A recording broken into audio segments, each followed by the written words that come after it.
La semaine passée, je t'ai expliqué pourquoi le surentraînement existait et les différents symptômes qui apparaissaient lorsqu'on était en situation de surentraînement. Donc va voir cette dernière si c'est pas encore fait, tu comprendras mieux de quoi on va parler aujourd'hui. Aujourd'hui, on va voir les causes d'un surentraînement. Je le rappelle, mais habituellement, même si je m'adresse que à des streeteux, là, le surentraînement, ça touche tous les sportifs. Donc cette vidéo peut servir à tout le monde.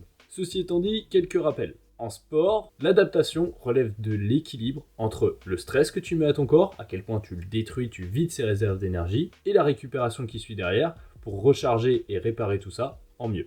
Quand je dis ton stress vide tes réserves d'énergie et détruit ton corps, ça agit à plein de niveaux. Ça vide pas juste les réserves de glycogène que tu as dans tes muscles. Non, ça dégrade les protéines de tes muscles pour prendre les acides aminés et faire des neurotransmetteurs avec. Ça dégrade tes os pour prendre les minéraux. Au-delà de ça, tu as des contraintes qui s'appliquent à ton corps et qui usent les fibres musculaires, les tendons, les ligaments, etc.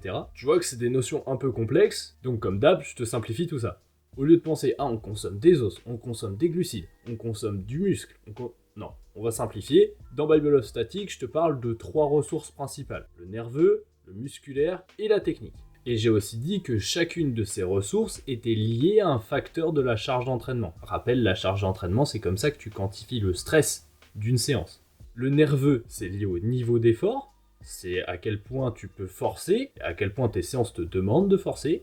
Le musculaire, c'est la quantité de temps que tu passes sous tension à contrôler le mouvement. Et la technique, c'est la concentration que les efforts te demandent. Un one-arm handstand, ça demande beaucoup de concentration. Un curl biceps, ça en demande pas beaucoup.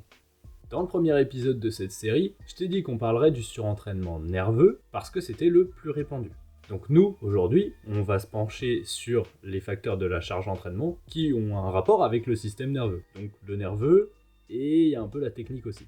Souvent, le surentraînement nerveux, c'est appelé CNS fatigue par nos amis anglophones. Sauf qu'en réalité, tu peux pas fatiguer le système nerveux. Tu vides les réserves de neurotransmetteurs. Tu peux imaginer ton système nerveux comme une batterie. Tu as une quantité de nerveux limitée et le surentraînement, il arrive lorsque tu vides ta batterie.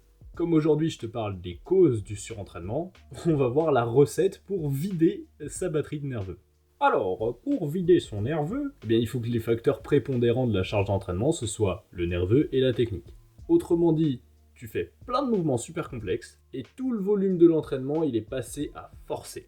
Mais dis-moi Malo, c'est pas la définition du street ? Et si, c'est pas la définition du street, mais du moins c'est comme ça que beaucoup de streeters s'entraînent, et c'est pour ça que c'est une discipline vachement sujette au surentraînement. Cette discipline est naissante, et la plupart des pratiquants sont aussi leurs propres coachs. Les entraînements fluctuent énormément d'une personne à l'autre. Ça la différence principale, parce que dans d'autres sports comme la musculation ou la course à pied, c'est vachement plus normé et codifié. On sait grosso modo les entraînements qu'il faut faire et ce qui est susceptible de te faire tomber en surentraînement.